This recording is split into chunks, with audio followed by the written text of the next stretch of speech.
આ જગતમાં સુતપુરાણીજી માટે એક શબ્દ વપરાયો છે શ્રીમદ ભાગવતમાં. સુતપુરાણીજી કેવા છે? બોલે સુતપુરાણીજી કરોડો સૂર્ય સમાન જ્ઞાન રૂપી તેજ લઈને બેઠા છે.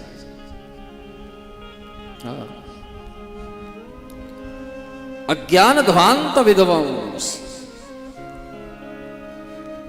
આ જગતમાં પરમ વિદ્વાન એને કીધો છે કે જે બીજાના અજ્ઞાનને તોડી નાખે. જે અજ્ઞાનને તિમીર કહ્યું છે ને બાબાજી, અજ્ઞાન અંધકાર છે. અજ્ઞાન તિમિરાંધસ્ય જ્ઞાનાંજન શલાકયા ચક્ષુરુમિલિતમ યેન તસ્મૈ શ્રી ગુરવે નમઃ.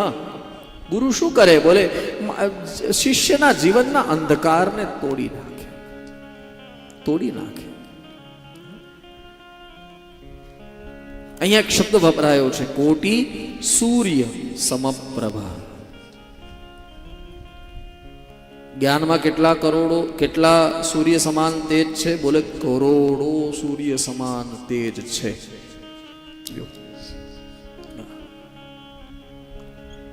કોઈ વ્યાસજીને પૂછ્યું, બાબા આ તમે જે અત્યારે કહો છો કરોડો સૂર્ય સમાન જ્ઞાનમાં તેજ છે, તો એક સૂર્ય કીધો હોત તો નો હાલત?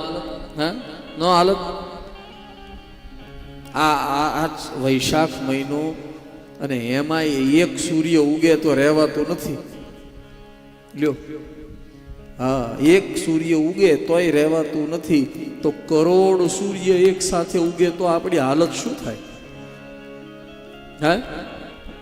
તો એક સૂર્ય કીધું હોત તો ન ચાલત? બોલે ન ચાલે. કેમ? વ્યાસજીએ બહુ સુંદર વાત કરી છે કે સૂર્ય એક કીધા હોત ને તો એમાં તકલીફ એ થાત કે એક સૂર્ય આખી પૃથ્વીને એક સાથે અજવાળું ન કરી શકે. આખી પૃથ્વીને એક સાથે અજવાળું કરી શકે સૂર્ય? હા, મને જવાબ આપજો તમે.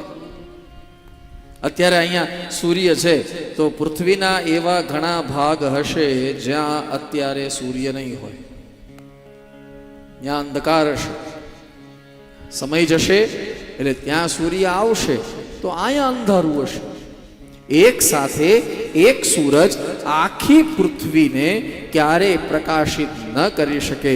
જ્યારે જ્ઞાન એક એવો પ્રકાશ છે કે એ આખી પૃથ્વીને એક સાથે પ્રકાશિત કરી શકે. એટલા માટે જ્ઞાનને કરોડ સૂર્ય સમાન તેજસ્વી કહ્યું છે. અને બીજું, બહારના અંધકારને સૂર્ય ખાળી શકે. બહાર જે અંધકાર છે ને એને સૂર્ય ખાળી શકે, પણ અંદરનો અંધકાર હોય એને, જેને અંદરનો અંધકાર હોય એને, હા, શરદ દાદા હંમેશા એક વાત કહે કે બહાર ભૂલો પડે ને એને તો ઘેરે મૂક્યા હોય.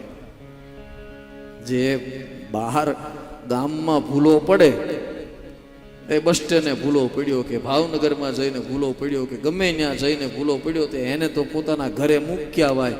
બહાર જે ભૂલો પડે એને તો ઘેરે મૂક્યા હોય, પણ પોતાના ફળિયામાં જે ભૂલો પડે એને ક્યાં મૂકવા જાવ? કયો? હે, પોતાના જ ફળિયામાં જે માણસ ભૂલો પડે. કયું અંધકાર? બોલે અંદરનું અંધકાર. જે અંધકાર ધૃતરાષ્ટ્રમાં છે. હા, મામકા પાંડવાશ્ચય, પોતાના ભાઈના દીકરાને અલગ સમજી લીધા. આ મોટો અંધકાર નથી તો બીજું શું છે?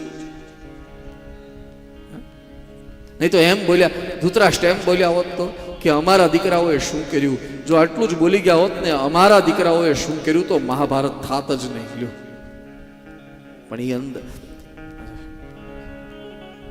આંખથી અંધ હોય ને તો એની દયા આવે, પણ જે બુદ્ધિથી આંધળો હોય એની દયા હું ખાવી. જેને બે આંખીઓ આપી હોય ભગવાને, છતાં આંધળાની જેમ ફરતો હોય માણસ, શું કરું? અંદર જે અંધકાર છે, તમારાની મારી અંદર જે અંધકાર છે, એને કોણ તોડે? બોલે આ સૂર્ય નહીં તોડે, નહીં તોડે. હું તમને એક નાનો પ્રશ્ન પૂછું, હે, તમે કહેતા હો તો પૂછું? બોલ્યા નહીં. પૂછું ને તો વાંધો નહીં.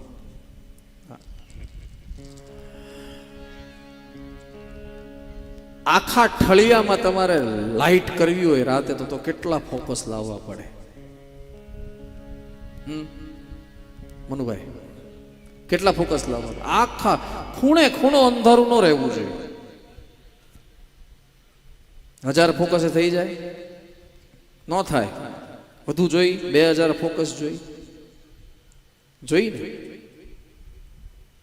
ગોરદાદા 5000 એટલે ગોરદાદા એ તો 5000 કહી દીધા. ચાલો આપણે ગોરદાદા બ્રહ્મ વાક્ય જનાર્દન બ્રાહ્મણ બોલે સાચું. 5000 ફોકસ અને કેટલા જનરેટર લાવવા પડે?